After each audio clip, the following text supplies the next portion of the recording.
waste to energy power plants. Okay, so this is something which resembles to that of working of a thermal power plant.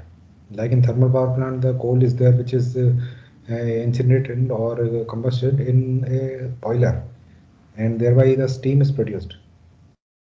Okay, so the water is fed to the boiler and coal is combusted there, it is burned there, and due to the burning of coal, the steam is produced, the water boils and the steam is produced, and that steam is further used to run a turbine. Okay, so similar type of operation is being performed in waste to energy power plant. Instead of coal, the municipal solid waste that is burned there. So the burning, the heat produced from the burning of municipal solid waste, that is used for production of steam. Okay, so this steam, okay, it is heated, becomes superheated steam, and then this steam is used to run the turbines. Okay, these turbines, they are coupled with the generator, and the generator that is producing the electricity. Okay, so the block simplified blocks or the components of a waste to energy power plant that is being indicated here. So the boiler is there, and in the boiler the municipal solid waste that is fed there. Then further it is burned.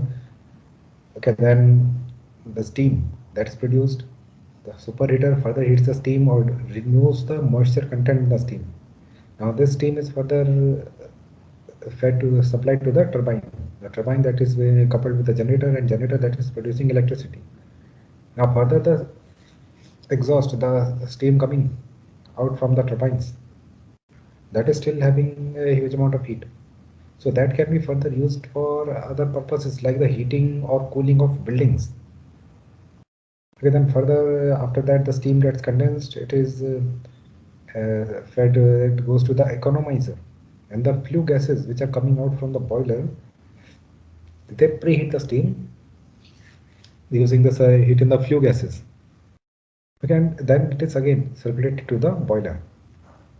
Okay, so here we are seeing that the applications of the heat which is obtained from municipal solid waste, that is first of all, yes, it is used for producing electricity, and after that next purpose is for the heating or cooling of a building.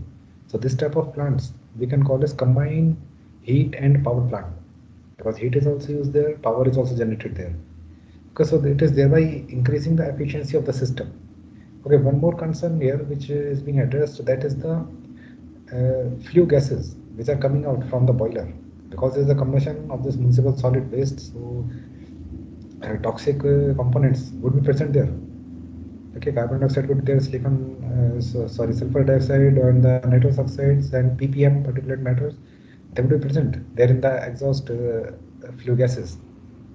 So for that, the flue gas cleaning system is there. It uses the carbon capture and storage concept or carbon capture and utilization concept. So in the carbon capture and storage, the these toxic components, they are being absorbed, okay, by using some type of this membrane or the gel or some other chemicals. They are absorbing these components, and the flue and the output of the exhaust gases coming out from the chimney after being passing through this CCS, the carbon capture storage system, that is clean. That is not having any type of these toxic components or any type of pollutants. So it is not harming the environment as well. Okay, so this is basically also solving the problem of municipal solid waste as well as electricity requirement, as what we studied in our previous discussion. Okay, so it is also environment friendly. Okay, and one more concept, that what we are doing with this uh, the accumulated pollutants, they are being accumulated there in the carbon, they are captured, then they are stored. So they are stored at some location, suitable geographical location, we can store it. Okay, so some type of locations like the depleted reservoirs. Okay, like a coal mines, the coal is already taken out and depleted region is there, so we can store it there. Okay, another concept is the carbon capture and utilization. So there the captured carbon or the pollutants or the carbon basically, that is being used in further applications in industrial applications, in refining, okay, in mining as well, in some other applications it is used. Okay, although this process increases the cost of this power generation, but it is, on the other hand, it is giving a huge benefit to the environment, like as it is not polluting the environment. Okay, so I think I shall stop here.